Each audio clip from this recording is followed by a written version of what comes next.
réteg fogyasztásról beszélhetünk. Megvan persze az alacsony, hát igen, az alsó része a fogyasztásnak, ahol tulajdonképpen az ár számít. Nem a minőség, nem számít az, hogy fehére, vagy vörös, vagy rozia bor, hanem az a lényeg, hogy olcsó legyen. Viszont a magasabb szinten való fogyasztás itt változott. Hogyha eleinte pár évvel ezelőtt még a nagy tömegborokat fogyasztották az emberek, most már egyre kifinomultabb az ízlésük, egyre műveltebbek, és céltudatosan választanak bizonyos szőlőfajtákat, vagy bizonyos régiókat, vagy akár termelőket is. Amikor magam számára fogyasztok, akkor mind a romániai, mind pedig a magyarországi borokat a magaménak tartom. Tehát ha éppen egy Villány, egy Szekszárdi, egy Tokai, vagy éppen egy Szatmár megyei, Szatmári, vagy éppen Maros megyei Küküllő-menti borra fáj a fogam, akkor azt úgy érzem, hogy minden további nélkül magaménak tartom és megveszem, vagy megvásárolom. Amikor Magyarországra megyek, akkor speciális Romániára jellemző szőlőfajtákat viszek ajándékba, például a fekete leánkát, ami Magyarországon nincsen.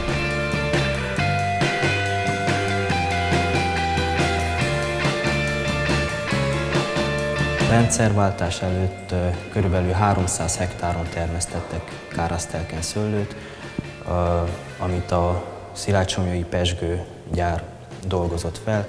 Ugye miután rendszerváltás után megszűnt a pezsgőpincészet, így a szőlő felvevő piac is megszűnt. Ennek eredményeképpen a telepített szőlők tönkrementek, később meg kivágták őket, és a területek visszakerültek a jogos tulajdonosokhoz. Így lényegében megszűnt a szőlőtermesztés, viszont újabban rengeteg friss telepítés történt.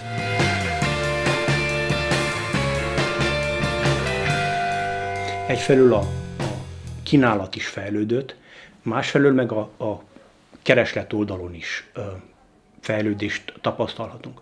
Szerintem legalábbis itt Kolozsváron nagy hatása volt annak, hogy több rendszeres borkóstoló létezik, és most már vannak olyan vendéglők, olyan borszaküzletek, akik ugyancsak szeretnék kifejleszteni saját vagy fogyasztói közönségét, és emiatt megszaporodott tulajdonképpen a borkóstolók száma. Eljönnek a borászok, és akkor elmagyarázzák azt, hogy ez a bor miért olyan, amilyen. És akkor a közönség is elkezd jobban odafigyelni az érzéseire, jobban elgondolkozni a boron, és akkor nyilván az ízlése is fejlődik, és a tudása is növekszik. Jó tudni azt, hogy hogyan készül egy bor. Nem csak az íze, hanem az a történet is, ami melléje van téve. És a borkultúrában számomra ami érdekes az is, hogy az a bor hogyan készül el. Voltam bor nagymestereknek a bemutatóján, és érdekes volt, hogy azok szinte semmit nem mondtak magáról a borról, az ízéről, az ízvilágáról, hanem azt mesélték el, hogy miért más ez a bor, milyen ásványanyagokat tud felszívni, milyen mélyen kell lehatoljon, hogy vizet kapjon szőlőnek a gyökere, milyen emberek készítik ezeket a borokat, és ezáltal minden bor egy történet is számomra.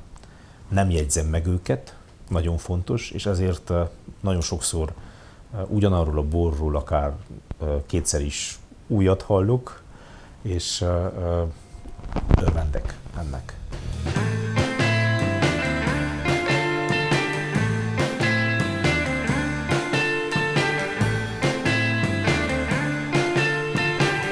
Mindenki kell szeresse és kell ismerje a történetét és a történelmet. Ugye hát valahogy így állunk itt a szőlőfajták, a különböző szőlők és különböző borok dolgába is, tehát el kell indulnunk valahonnan. A Kadorkáról már az 1700-as években beszélnek a történészek, ugye, hogy itt volt a borvidéken. Nagyon értékes fajtáról beszélünk, a kadarkáról. Azt is tudjuk, és azt gondolom, hogy kivált az idősebb kategória, az idősebb emberek tudják azt, hogy valamikor ezelőtt 20-30 éve, 40 évvel ezt a fajtát leírták. Próbálták leírni, azt mondják, hogy egy másodrendű, másodrangú bor, mit tudom én, egyesek kocsisbornak nevezték, ugye, tehát örülök annak, hogy ez már történelem. És kérem szépen, ez nem így van. Tudni kell azt, hogy a kadarkával nagyon nehéz foglalkozni, mint szőlő, nagyon érzékeny, minden egyes betegségekre nagyon érzékeny, nagyon nehezen lehet vele dolgozni. Nagyon komoly terméskorlátozást kell végezni azért, hogy egy minőségi bort tudjunk előállítani. De egy az egyben tudni kell azt, aki szereti a kadarkát, vagy aki ezután fogja megszeretni, hogy a kadarka egy más világ. Nem szabad ezt a bort, ezt a fajtát se összehasonlítani sem egy Cabernével, sem egy Merlotal, sem egy Pinot Noirral. Genetikai szempontból, genetikailag nem tudja azt mutatni, soha mint egy Cabernet Sauvignon. Nem is kell ebbe a kategóriába ugye megmérettetni.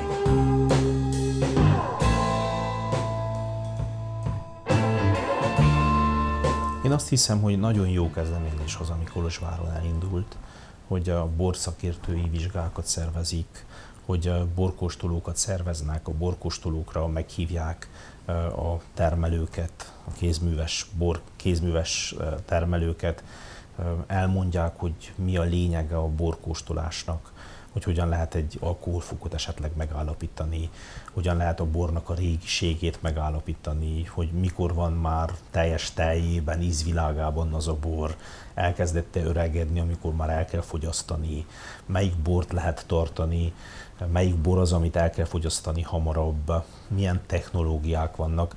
Mindez a kis történetek arra késztetik az embereket, elbűvölik az embereket. Az íz mellett igazából azt látják, hogy ennek egy teljes története van, meséje van, és megszeretik azt. Ezeket kell folytatni.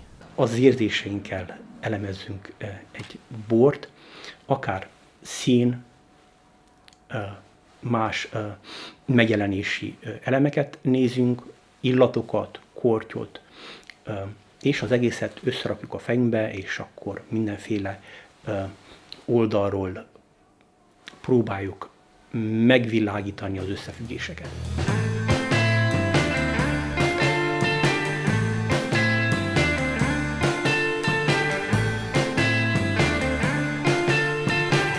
Ez a szabványos borkóstoló pohár. Most egy sárdonét fogunk kóstolni, világfajta.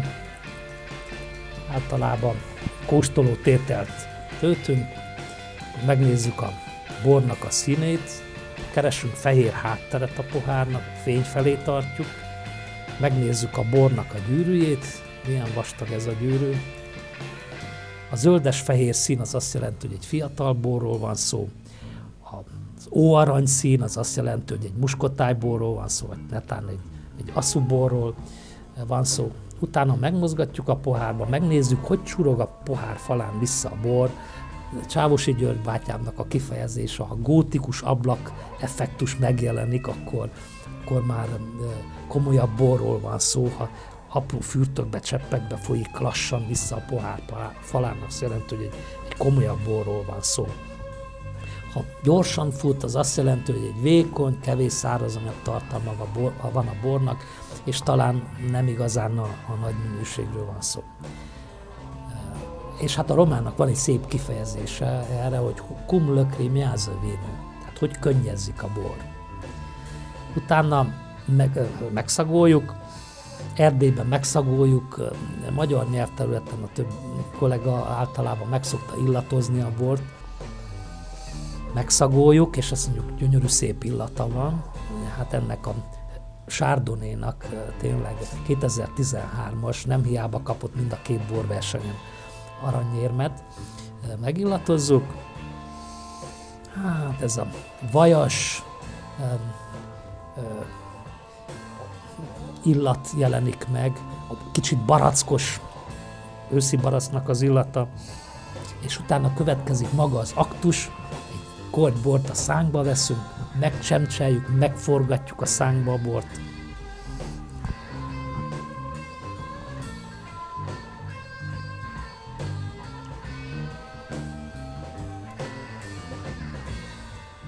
Pici levegőt húzunk, és akkor számoljuk, hogy hány másodpercig érezzük a bornak az ízét, az amatát a szánkban. Ha 3 másodperc alatt eltűnt, akkor egy gyenge borról van szó.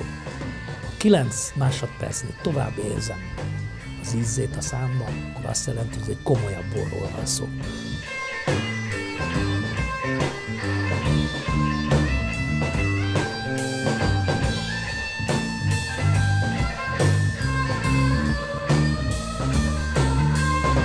Szerencsére Erdély nagyon gazdag szőlőfajtákból.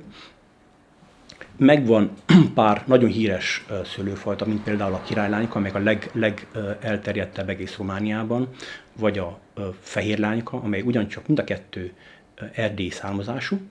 Ezen felül még vannak ilyen betolakodó szőlőfajták, ilyen nemzetköziek, mint a Sauvignon Blanc vagy a Chardonnay, ami ugyancsak a megművelt területeknek a mértéke növekszik, és persze még megvannak az őshonos fajtáink, mint a bakator, vagy a járdovány, amelyek hát sajnos elég kis területen művelik. Erdélynek a nagy előnye a fehérborok.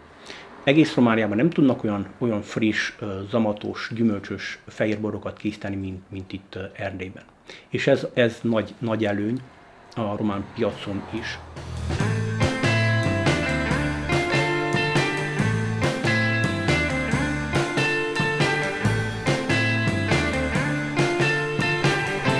Én mindig is úgy tekintettem, hogy nem a környéken levő pincészet a konkurencia, hanem a konkurencia saját mi maga vagyunk. Hogyha mi saját magunk jó minőségi borokat állítunk elő, és a borbarátok és a borszakértők, meg a borkedvelők borainkat kóstolják és fogyasszák, akkor, és ha mi nem hibázunk és jó minőségi borokat készítünk, akkor a konkurenciát csak úgy nevezhetem, hogy saját magunk vagyunk.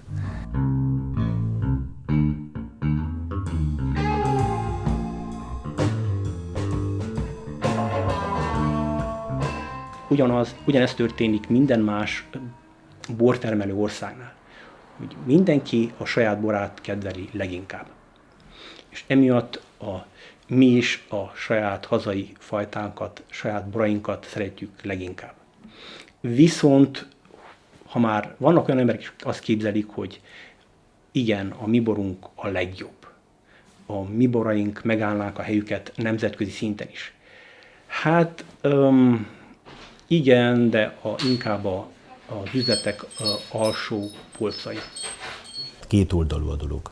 Kell fejleszteni a borászokat is, és kell fejleszteni a borkóstolókat is, és a borívókat is.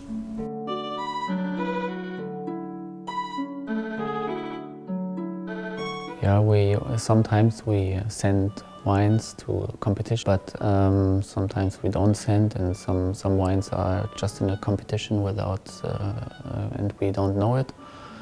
I mean, competition is good in a certain way, but in the end, the customer, he will decide if he likes the wine. You can help them if there's a sign on the bottle and it writes 92 points or whatever. This wine proved quality, but in the end, the customer, he buys the wine and he has confidence in you as a person, the winemaker. So he will buy your wine if he has the confidence in this winery. That's the most important thing, more important than competition.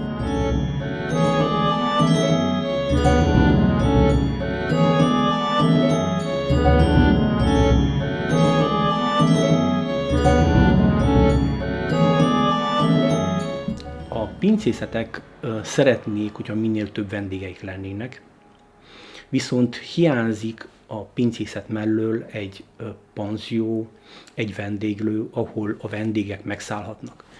A borturizmus kicsit más, mint a többi, mert az emberek elmennek, kóstolnak, nyilván utána már nem szabad vezetni, szeretnének megszállni valahol. Ez most hiányzik. Orvosként is, és borívó emberként is, mérsékletes, mértékelt értékeket tartó borívó emberként is azt mondom, hogy jó, hogyha, és a betegeimnek is ezt szoktam mondani, ugye orvosként sokszor megkérdeznek, hogy jó, hogyha mértékkel, tartózkodással, de az emberek, hogyha olyan ételt esznek, akkor melléje bort fogyasztanak, és azt szabályszerűen számukra jól eső módon teszik. Jó, hogyha mindezt barátaikkal tudják közösen, feleségükkel, párjukkal tudják közösen tenni, olyan plusz értékeket hoz be ez az ember életébe, ami a lelkiekre hatva akár szomatikus betegségeket is megoldhat.